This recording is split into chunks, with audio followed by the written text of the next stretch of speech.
What's up, guys? I'm in this brand new little ditch here, little feeder. I just stopped and got permission from the guy, older farmer, and I found this one possible little hammerstone there, and then this one crude little point. We're just below a village site up there on top of a big knoll, and down below me there's a field with a nice rise, and Dad has found several big sandies in it. And then over to my left, probably about a quarter mile, there's another field that he's found 2 broken quad points. So I know it's got some old stuff around it. But I just walked up on this. As you can see, it's an utter heartbreaker. But this is gonna be my first ever paleo piece. I found a Graham cave, a couple transitional pieces, but this is definitely gonna be a paleo piece. All right, let's unearth this puppy. Man, oh man. And I'm shaking. Man, look how thin that piece is. Ground, smooth, man. I don't know if that's another quad point. Man, that almost looks like a Clovis, I don't know. 10,000 years old at least right there. Man, that's crazy. Man, that's an unbelievable sign. We got in with these farmers here, and they're really nice people, so I think they'll let us do some more walking. They've got hundreds of acres around here, so man, that's a killer. What's up, guys? I'm back again. Today's Friday. I was at this little creek last Friday, so it's been 1 week. We've had one good rain since then, probably about 2 inches. So I'm gonna walk this creek out to see if anything new is washed out. But here's the first little piece that I found today. It's definitely broke, but it looks like it's made of some killer workmanship. Yeah, that would have been a dandy right there. Anyways, there's the first broken piece. I'm just now making it. Right here is that little ditch that has something in it every time. So we will see if that's the case this time. And thank you guys for watching. All right, guys. So my statement proves true yet again. I'm telling you, it's just like a little divot in this field right here where it drains into the creek. And I don't know if they were set up just along this bank. They obviously were, because there's so many flakes. But like I said, most of the time I'll find them right here in this bottom. But I was kind of walking around these tree roots. There's a couple trees that have grown right here. And I look down and I see this guy. It's obviously missing the tip, but let's see what it looks like. Man, that's a sweet one right there. I guess that's just a big old pickwick. Jets just broke off. But man, talk about, it's got some little serrations, if you can see them. It's a sweet point. Pretty well made. Yeah, that runs right along with the points that I find in this general stretch. Probably a late archaic, I'd say around 3,000 years old is how old that point is right there, but that's pretty cool. All right, we will see if we can find something else.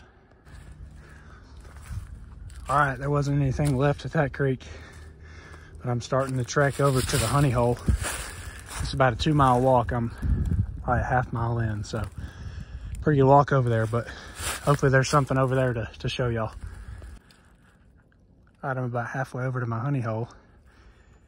I walked up on this, looks like a cave. Goes back up. Oh yeah, that's deep. Yeah, that goes way back up in there. Let's see.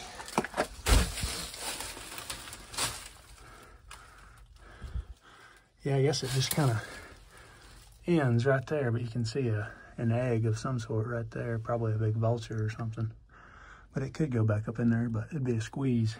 It's pretty cool. All right, I'm walking down another little run of this mountain. And as you can see, here's some more of those concretions that are embedded into this rock. There's a really cool one up here. As you can see, inside of that is just solid flint. There's a couple more growing, but they're just all over these rocks. But that's how that's the material that the Native Americans would use to manufacture their arrowheads and tools.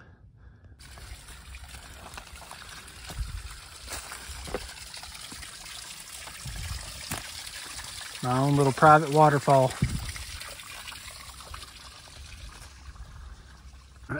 So I found this core back there. It's just a big chunk of flint. It was a little bit bigger. As you can see, I've been knocking off some flakes. And that's kind of the idea of making one of these arrowheads. They would just sit there and hit two rocks together, or sometimes they used bone further in the process. Once they were finishing, like from here on, they'd probably use some maybe a little hammerstone and a bone antler to finish that point. But that's why a lot of these points have the cortex still down on the base, because they knocked them right off of the core, and that was the cortex down there on the base. But that's a pretty cool little idea. As you can see, they could take some of these flakes right here and knock out little points as well. So that's how many flakes it takes to make a point. So it gives you an idea. Yeah, we finally made it back here to the honey hole, and Dad said he found one over here, and I walked down and found it. Looks like it's broke. Yep. Man, that would have been a killer. Another Benton.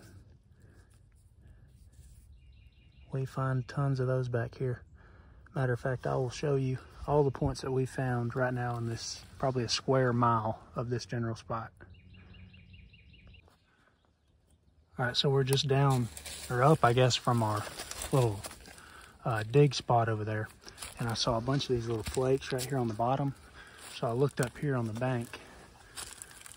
Let's see, it's way up here. Right here. And I was kind of just scratching these leaves off. Come over here and look at it. And I thought it was a flake, but I kind of moved it a little bit. It's definitely a base. Oh, it's broke. Man, that would have been a Benton right there. Man, killer work on that piece. But like I said, we've probably found, I don't know, 30 points in that little hole about 30 feet downstream of here. And there's flakes coming out. I mean, right here, you can see flake. I mean, there's just tons of flakes popping out. So we may scratch this surface down and see if it's going to be as hot as it was down there, but we'll keep y'all updated. All right, I'm walking these ditches. It's been kind of a slow go this morning, but looks like I walked up on one. I haven't touched it, so I'm not sure. It's probably broken, but we'll see. Oh no. Yeah, it's a little blade. It's pretty nice. Yeah, probably a little marl mountain. It's got some basal thinning on it. Kind of a rough rock, but they did pretty well with it.